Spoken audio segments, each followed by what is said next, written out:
ಸಿನಿಮಾನೂ ಇಲ್ಲ, ರಾಜಕೀಯವೂ ಇಲ್ಲ, ನಿಖಿಲ್ ಅತಂತ್ರ. ಕುರುಕ್ಷೇತ್ರ ಸಿನಿಮಾದಿಂದ ಅಂಟಿತ ನಿಖಿಲ್ಗೆ ಶಾಪ. ಅರೆ ಅರೆ ಮುದ್ದು ಗಿಣಿ ಮನ್ಸು ಕದ್ದ ಮನ್ಮೋಹಿನಿ ಆಸೆ ಆಯ್ತು ನಿನ್ನ ಮೇಲೆ. ಎಸ್, ಕುರುಕ್ಷೇತ್ರ ಸಿನಿಮಾದಲ್ಲಿ ಅಭಿಮನ್ಯು ಪಾತ್ರ ಮಾಡಿದ್ದ ನಿಖಿಲ್ ಕುಮಾರಸ್ವಾಮಿ ರಿಯಲ್ ಲೈಫ್ನಲ್ಲೂ ಅಭಿಮನ್ಯುವಿನಂತೆಯೇ ಆಗಿ ಹೋಗಿದ್ದಾರೆ. ರಾಜಕೀಯ ಚಕ್ರವ್ಯೂಹದಲ್ಲಿ ಸತತ 3ನೇ ಬಾರಿ ಸೋತಿರೋ ನಿಖಿಲ್ ನಿರಾಸೆ ಅನುಭವಿಸಿದ್ದಾರೆ. ಅಲ್ಲಿಗೆ ಸಿನಿಮಾನೂ ಇಲ್ಲ, ರಾಜಕೀಯದಲ್ಲೂ ಸಲ್ಲದ ನಿಖಿಲ್ ಅಕ್ಷರಶಃ ಅತಂತ್ರನಾಗಿದ್ದಾರೆ. ನನ್ನ ಮುದ್ದು ಜಾಜಿ ಮಲ್ಲೆ ನನ್ನ ಲವ್ ಫೀಲ್ ಒರಿಜಿನಲ್ಲೇ ನೀನು. ಎಸ್, ಸ್ಯಾಂಡಲ್ವುಡ್ನಲ್ಲಿ ಯುವರಾಜ ಅಂತ ಕರೆಸಿಕೊಂಡಿದ್ದ ನಿಖಿಲ್ ರಾಜಕೀಯ ರಣರಂಗದಲ್ಲಿ ಮತ್ತೊಮ್ಮೆ ಸೋಲು ಕಂಡಿದ್ದಾರೆ.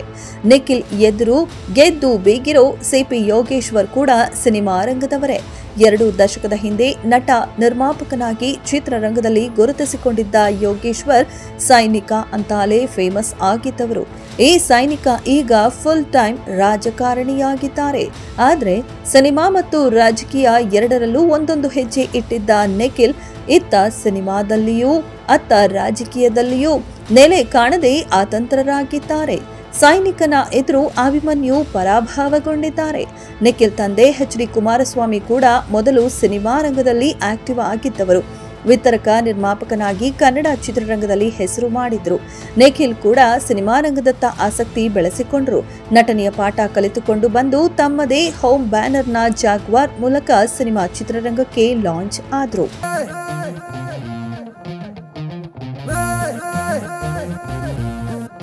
ರಾಜಮೌಳಿ ತಂದ್ರೆ ವಿಜಯೇಂದ್ರ ಪ್ರಸಾದ್ ಜಾಗ್ವಾರ್ ಸಿನಿಮಾಗೆ ಕತೆ ಬರೆದಿದ್ರು.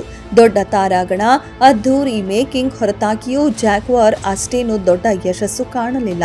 ಜಾಗ್ವಾರ್ನಲ್ಲಿ ಸಪ್ಪೆಯಾಗಿ ಕಂಡಿದ್ದ ನಿಖಿಲ್ 2ನೇ ಸಿನಿಮಾ ಸೀತಾರಾಮ ಕಲ್ಯಾಣ ಬರುವ ಹೊತ್ತಿಗೆ ಕೊಂಚ ನಟನೆಯಲ್ಲಿ ಸುಧಾರಿಸಿದ್ರು. ರಚಿತಾರಾಮ್ ನಿಖಿಲ್ ಜೋಡಿಯಾಗಿ ನಡೆಸಿದ ಈ ಸಿನಿಮಾ ತಕ್ಕ ಮಟ್ಟಿಗೆ ಯಶಸ್ಸು ಕಾಣ್ತು.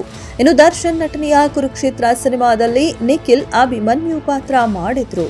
ದೊಡ್ಡ ತಾರಾಗಣವಿದ್ದ ಹಿಸ್ಟಾರಿಕಲ್ ಸಿನಿಮಾದಲ್ಲಿ ನಿಖಿಲ್ಗೆ ಪ್ರಮುಖ ಪಾತ್ರ ಸಿಕ್ಕಿತ್ತು. ಇದನ್ನ ನಿಖಿಲ್ ಅದೃಷ್ಟ ಅಂದುಕೊಂಡ್ರು. ಆದ್ರೆ ಇದೇ ಪಾತ್ರದಿಂದಲೇ ನಿಖಿಲ್ಗೆ ದುರಾದೃಷ್ಟ ಬೆನ್ನು ಬಿತ್ತೋ ಅನ್ನೋ ಮಾತಿವೆ.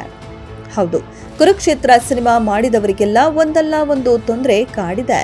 ದುರ್ಯೋಧನ ಪಾತ್ರ ಮಾಡಿದ್ದ ದರ್ಶನ್ ಕೊಲೆ ಕೇಸ್ನಲ್ಲಿ ಸಿಲುಕಿದ್ದಾರೆ. ಈ ಚಿತ್ರ ನಿರ್ಮಿಸಿದ ಮುನಿರತ್ನ ಅತ್ಯಾಚಾರ ಆರೋಪ ಹೊತ್ತು ಜೈಲಿಗೆ ಹೋಗಿ ಬಂದರು. ಭಾನುಮತಿ ಪಾತ್ರ ಮಾಡಿದ ಮೇಘನ ಪತಿಯನ್ನ ಕಳೆದುಕೊಂಡು ನೋವು ಅನುಭವಿಸಿದ್ರು. ಭೀಷ್ಮನ ಪಾತ್ರ ಮಾಡಿದ ಅಂಬಿ ಸಿನಿಮಾ ರಿಲೀಸ್ಗೂ ಮುನ್ನವೇ ಕಾಲವಾದ್ರು. ಇನ್ನು ಕುರುಕ್ಷೇತ್ರದಲ್ಲಿ ಅಭಿಮನ್ಯುವಾಗಿ ನಟಿಸಿದ ನಿಖಿಲ್ಗಂತೂ ಸೋಲು ಬೆನ್ನು ಬಿಡದೆ ಕಾಡ್ತಾ ಇದೆ. ತಾತ ಮಾಜಿ ಪ್ರಧಾನಿ, ಅಪ್ಪ ಮಾಜಿ ಮುಖ್ಯಮಂತ್ರಿ, ಹಾಲಿ ಕೇಂದ್ರ ಮಂತ್ರಿ. ಆದ್ರೆ ನಿಖಿಲ್ಗೆ ಮಾತ್ರ ಒಂದೇ ಒಂದು ಚುನಾವಣೆ ಗೆಲ್ಲೋದಕ್ಕೆ ಆಗ್ತಾನೇ ಇಲ್ಲ. 2019ರಲ್ಲಿ ಮಂಡ್ಯ ಲೋಕಸಭೆಗೆ ಸ್ಪರ್ಧಿಸಿ ಸೋತ ನಿಖಿಲ್ ಕಳೆದ ಬಾರಿ ರಾಮನಗರದಲ್ಲಿ ವಿಧಾನಸಭೆಗೆ ಸ್ಪರ್ಧಿಸಿ ಸೋತರು. ಮತ್ತೀಗ ಚನ್ನಪಟ್ಟಣದಲ್ಲಿ ಮತ್ತೊಮ್ಮೆ ಪರಾಭವಗೊಂಡಿದ್ದಾರೆ. ಥೇಟ್ ಅಭಿಮನ್ಯುವಿನಂತೆ ರಾಜಕೀಯ ಚಕ್ರವ್ಯೂಹದಲ್ಲಿ ಸೋತು ಸುಣ್ಣವಾಗಿದ್ದಾರೆ. ಅಸಲಿಗೆ ನಿಖಿಲ್ ನಟನೆಯ ಕೊನೆಯ ಸಿನಿಮಾ ರೈಡರ್ಗೆ ಒಳ್ಳೆಯ ರೆಸ್ಪಾನ್ಸ್ ಬಂದಿತ್ತು. ಈ ಚಿತ್ರದ ಬಳಿಕ ದಕ್ಷಿಣ ಭಾರತದ ಹೆಸರಾಂತ ನಿರ್ಮಾಣ ಸಂಸ್ಥೆ ಲೈಕಾ ಪ್ರೊಡಕ್ಷನ್ ನಿಖಿಲ್ ಚಿತ್ರವನ್ನ ನಿರ್ಮಿಸೋದಕ್ಕೆ ಮುಂದೆ ಬಂದಿತ್ತು. ಸಿನಿಮಾದ ಮುಹೂರ್ತ ಕೂಡ ಆಗಿತ್ತು. ಆದ್ರೆ ರಾಜಕೀಯದ ಕಡೆ ಮುಖ ಮಾಡಿದ ನಿಖಿಲ್ ಸಿನಿಮಾ ರಂಗದಿಂದ ದೂರವಾದ್ರು. ಈಗ ಸಿನಿಮಾನೂ ಇಲ್ಲ, ರಾಜಕೀಯವೂ ಇಲ್ಲ ಅಂತ ಅತಂತ್ರವಾಗಿದ್ದಾರೆ. ಥೇಟ್ ಚಕ್ರವ್ಯೂಹದಲ್ಲಿ ಸಿಲುಕಿದ ಅಭಿಮನ್ಯುವಿನಂತೆ ಪರದಾಡ್ತಾ ಇದ್ದಾರೆ.